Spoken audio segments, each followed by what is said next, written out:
সংখ্যাটা শুনতে খুব সাধারণ লাগলেও এটি আসলে আমাদের পুরো রাসায়নিক মহাবিশ্বের একেবারে মূল চাবিকাঠি। আজ পর্যন্ত স্বীকৃত মোট মৌলিক পদার্থের সংখ্যা ঠিক এটাই, মানে আমাদের চারপাশের এই সুবিশাল জগতের সবকিছু তৈরি হয়েছে এই 118টি বিল্ডিং ব্লক দিয়ে। আজকের এই বিশ্লেষণে সবাইকে স্বাগত জানাচ্ছি, যেখানে রসায়নের এই দারুণ জগৎটাকে আমরা খুব সহজভাবে একটু অন্যরকম দৃষ্টিকোণ থেকে দেখব। আমরা সাধারণত পর্যায় সারণীকে একটা একঘেয়ে, বোরিং বা জটিল ছক হিসেবেই দেখে অভ্যস্ত, তাই না? কিন্তু আজ আমরা একে মহাবিশ্বের একটা নিখুঁত মাস্টার ম্যাপ বা ব্লুপ্রিন্ট হিসেবে বিবেচনা করব। ধরা যাক এই সারণীটা হলো মৌলগুলোর একটা সুশৃঙ্খল মেগাসিটি, যেখানে প্রতিটি মৌলের জন্য একটা নির্দিষ্ট রাস্তা আর বাড়ি ঠিকানা আগে থেকেই ঠিক করা আছে। আজকের এই পুরো মেগাসিটি ঘুরে দেখার একটা দারুণ রোডম্যাপ আছে আমাদের কাছে। আমরা শুরু করব সারণীর বিবর্তন দিয়ে, এরপর একে একে S, P, D, F district, মৌলগুলোর ডেমোগ্রাফি বা পরিসংখ্যান, এদের ঠিকানা বের করার নিয়ম, কিছু ভিআইপি পরিবার, আর সবশেষে এগুলো মনে রাখার দারুণ কিছু শর্টকাট নিয়ে কথা বলবো। চলুন একদম প্রথমেই সারণীর বিবর্তনটা একটু দেখে নেওয়া যাক। এই ম্যাপটা কিভাবে তৈরি হলো? এই ম্যাপ কিন্তু একদিনে তৈরি হয়নি। শুরুতে বিজ্ঞানী মেন্ডেলিভ পারমাণবিক ভরের উপর ভিত্তি করে মাত্র 63টি মৌল নিয়ে একটা প্রাথমিক সারণী তৈরি করেছিলেন। কিন্তু সময় বদলেছে, আর সেই সাথে বদলেছে আমাদের সারণীও। বর্তমানের আধুনিক দীর্ঘাকার সারণীটি পুরোপুরি পারমাণবিক সংখ্যা আর বিজ্ঞানী বোরের ইলেকট্রন বিন্যাসের উপর দাঁড়িয়ে আছে। আর হ্যাঁ, এতে এখন জায়গা পেয়েছে পুরো 118টি মৌল। এটা সত্যিই বিজ্ঞান জগতের এক অভাবনীয় অর্জন। এবারে আসা যাক আমাদের সেই মেগাসিটির বিখ্যাত এস, পি, ডি, আর এফ ডিস্ট্রিক্ট বা ব্লকের আলোচনা। মজার ব্যাপার হলো, পুরো পর্যায় সারণী নামের এই শহরটাকে মূলত 4টা আলাদা ডিস্ট্রিক্টে ভাগ করা যায়, আর কে কোন ডিস্ট্রিক্টে থাকবে সেটা নির্ভর করে সর্বশেষ ইলেকট্রনটা ঠিক কোন অরবিটালে গিয়ে পড়ছে তার উপর।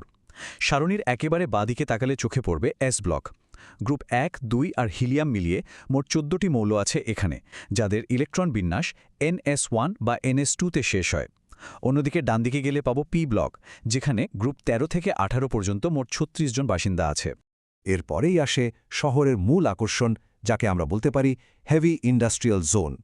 সারণীর ঠিক মাঝখানে গ্রুপ 3 থেকে 12 পর্যন্ত মোট 41টি অবস্থান্তর মৌল বা ট্রানজিশন মেটাল নিয়ে তৈরি হয়েছে বিশাল ডি ব্লক।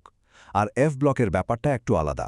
এখানে আছে 27টি মৌল, যেগুলো মূলত ল্যান্থানাইট আর অ্যাক্টিনাইট সিরিজের অংশ হিসাবে মূল সারণীর ঠিক নিচে আলাদা একটা সাবডিস্ট্রিক্টে অবস্থান করে। আচ্ছা, এই শহরের বাসিন্দাদের ডেমোগ্রাফি বা পরিসংখ্যানটা কেমন, চলুন দেখে নিই। পরিসংখ্যানটা দেখলে যে কেউই অবাক হবেন। এই পর্যায় সারণী শহরে ধাতুগুলোর রীতিমতো একচেটিয়া আধিপত্য। মোট 118টি মৌলের মধ্যে 94টিই হল মেটাল বা ধাতু। এর বিপরীতে নন মেটাল বা অধাতু আছে মাত্র 18টি। আর অপধাতু বা মেটালয়েড, সেগুলো তো একদমই সামান্য, হাতে গোনা মাত্র 6টি। বুঝতেই পারছেন, শহরটা মূলত ধাতুদেরই দখলে। এখন ডিস্ট্রিক্টগুলো তো চেনা হলো, কিন্তু কারো নির্দিষ্ট বাসার ঠিকানা বের করব কিভাবে? আসলে যে কোনো মৌলের ঠিকানা বের করার কাজটা জাস্ট দুটো ধাপের ব্যাপার। প্রথম ধাপে ইলেকট্রন বিন্যাস থেকে সর্বোচ্চ প্রধান কোয়ান্টাম সংখ্যা বা এনের মানটা বের করতে হবে। এই এনই সরাসরি বলে দেবে মৌলটি কোন পর্যায়ে বা পিরিয়ডে আছে। আর দ্বিতীয় ধাপে মৌলটা কোন ব্লকের বাসিন্দা, সেই অনুযায়ী ছোট্ট কিছু নিয়ম খাটিয়ে এর গ্রুপ নম্বরটা বের করে ফেলতে হবে। ব্যাস, ঠিকানা হাজির। এখানে সবচেয়ে ইম্পর্ট্যান্ট ট্রিকটা হলো ব্লক অনুযায়ী নির্দিষ্ট সূত্রগুলো মনে রাখা। যেমন ধরুন, কেউ যদি পি ব্লকের বাসিন্দা হয়, তাহলে তার সর্বশেষ স্তরের এস এবং পি ইলেকট্রনের যোগফলের সাথে একটা 10 যোগ করে দিলেই গ্রুপ নম্বর বেরিয়ে আসবে। আর এফ ব্লকের হিসাবটা তো পানির মতো সোজা। চোখ বন্ধ করে বলে দেওয়া যায় এফ ব্লকের যে কোনো মৌল সবসময় গ্রুপ 3 সদস্য হবে। কোনো ঝামেলার সুযোগই নেই। এই বিশাল শহরের বিভিন্ন ডিস্ট্রিক্টে আবার এমন কিছু ভিআইপি পরিবার বাস করে, যাদের আলোচনা না করলেই নয়। এই পরিবারগুলোর বৈশিষ্ট্য এত অদ্ভুতভাবে মিলে যায় যে আগে থেকেই তাদের আচরণ বেশ নিখুঁতভাবে অনুমান করা সম্ভব। একটা নির্দিষ্ট সময় পরপর এদের ধর্মে হুবহু মিল দেখা যায়। আর এর পেছনে জাদুঘরের মতো কাজ করে ম্যাজিক সংখ্যা 2, 8, 8, 18, 18 এবং 32।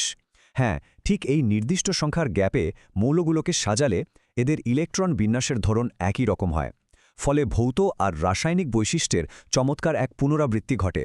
একেই বলে পিরিয়ডিক ম্যাজিক। আর এই ম্যাজিকের ফলেই সারণীতে তৈরি হয়েছে কিছু দারুণ সব এক্সক্লুসিভ ক্লাব, যেমন গ্রুপ 1-এ আছে অত্যন্ত সক্রিয় ক্ষার ধাতু, গ্রুপ 2-এ অ্যালকালাইন আর্থ বা মৃৎক্ষার ধাতু, আবার গ্রুপ 11-তে আছে ঐতিহাসিক মুদ্রা ধাতুগুলো। সারণীর ডান দিকে গেলে দেখা মিলবে গ্রুপ 17-র বিখ্যাত হ্যালোজেন ফ্যামিলির, আর একেবারে শেষ মাথায় গ্রুপ 18-তে রাজকীয় ভঙ্গিতে বসে আছে নিষ্ক্রিয় বা নোবেল গ্যাসগুলো, যারা সাধারণত কারো সাথেই বিক্রিয়ায় জড়ায় না। তো এতগুলো নাম আর পরিবারের কথা শুনে কি একটু মাথা ঘুরছে? চিন্তার কিছু নেই, এগুলো মনে রাখার শর্টকাট টেকনিকও আছে আমাদের কাছে। এতগুলো মৌলের নাম সিরিয়াল ধরে মুখস্থ করাটা শুনতে বেশ বোরিং লাগতে পারে, কিন্তু যদি বলি একটা মজার লাইন দিয়ে কাজটা হয়ে যাবে। এই যেমন, হায়, লিনাকে রুবি সাজাবে ফ্রান্সে। লাইনটা বেশ মজার, তাই না? আর এই এক লাইনে কিন্তু গ্রুপ 1 বা ক্ষার ধাতুর সব সদস্য hydrogen, lithium, sodium, potassium, rubidium, caesium এবং ফ্রান্সিয়ামের নাম একেবারে সিরিয়ালি মনে রাখা সম্ভব। আর গ্রুপ 2 বা মৃৎক্ষার ধাতুগুলোর জন্য? তার জন্য শুধু খাবারের একটা জিভে জল আনা লাইন মনে রাখলেই কেল্লা ফতে। বিরিয়ানি মোগলাই কাবাব সরিয়ে বাটিতে রাখ। এই বিরিয়ানি মোগলাইয়ের কথা মনে রাখলেই beryllium, magnesium, calcium, strontium, barium আর রেডিয়ামের নামগুলো খুব সহজেই মগজে গেঁথে যাবে। শেখার এই শর্টকাটগুলো আসলেই দারুণ কাজে দেয়। দেখতে দেখতে আমরা আলোচনার একদম শেষ পর্যায়ে চলে এসেছি। একটা দারুণ ফ্যাক্ট দিয়ে শেষ করি। 2016 সালে যখন 113, 115, 117 আর 118 নম্বর মৌল আবিষ্কৃত হল, তার মাধ্যমে সারণীর সপ্তম পর্যায়টি একেবারে কানায় কানায় পূর্ণ হয়ে গেছে। তার মানে আমাদের এই রাসায়নিক শহরের ম্যাপ এখন 118তে হাউসফুল। তাইলে সবার জন্য একটা ইন্টারেস্টিং প্রশ্ন রেখে যায়। ভবিষ্যতে যখন 119 নম্বর মৌলটি আবিষ্কার হবে, তখন এই বিশাল শহরে তার জায়গা ঠিক কোথায় হবে? নতুন ডিস্ট্রিক্টটা কি নতুন কোনো পর্যায় থেকে শুরু হবে? এই প্রশ্নটা নিয়ে ভাবতে থাকুন আর রসায়নের এই ব্লুপ্রিন্টটাকে আরও নতুনভাবে এক্সপ্লোর করতে থাকুন।